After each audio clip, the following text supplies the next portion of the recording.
સમાચાર સુરતમાંથી ખાનગી સ્કૂલો સ્ટેશનરીનો વેપાર કરતી હોવાના આક્ષેપો મામલે સ્ટેશનરી મર્ચન્ટ એસોસિએશનના આવેદન બાદ જિલ્લા શિક્ષણ વિભાગ હરકતમાં આવ્યું।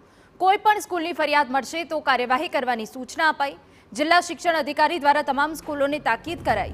સ્કૂલોને પત્ર લખી વાલીઓની સ્ટેશનરી અને યુનિફોર્મ માટે દબાણ ન કરવા સૂચના અપાઈ। જે પણ સ્કૂલની ફરિયાદ મળશે તો દંડની કાર્યવાહી કરાશે તેવું ડીઓ દ્વારા કહેવાયું છે। પ્રથમ ફરિયાદમાં 10,000 અને બીજીમાં 25,000નો દંડ પણ ફટકારાશે।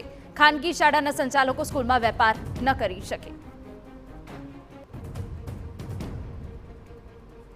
સ્ટેશનરી મર્ચન્ટ એસોસિએશને કલેક્ટર અને ડીઈઓને આવેદનપત્ર આપ્યું હતું। આવેદનપત્રમાં ઉલ્લેખ કરાયો હતો કે ઘણી ખાનગી શાળાઓ સ્કૂલ સ્ટેશનરી તેઓએ નક્કી કરેલી દુકાનમાંથી જ ખરીદવાની વાલીઓને ફરજ પાડી છે।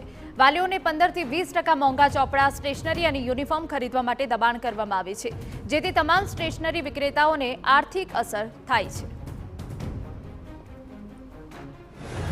વાલીઓને આ બાબતે વિદ્યાર્થીઓના યુનિફોર્મ ખરીદવા માટે પણ કોઈ ચોક્કસ જગ્યા અથવા તો શાળામાંથી જ ખરીદવા માટે આગ્રહ કરવામાં આવે છે। આ બાબતે ગુજરાત સરકારશ્રીના 2014ના પરિપત્ર અન્વયે તમામ શાળાઓને તાકીદ કરવામાં આવે છે કે આવું કોઈ પણ વાલી વિદ્યાર્થીઓ માટે દબાણ કરવું નહીં।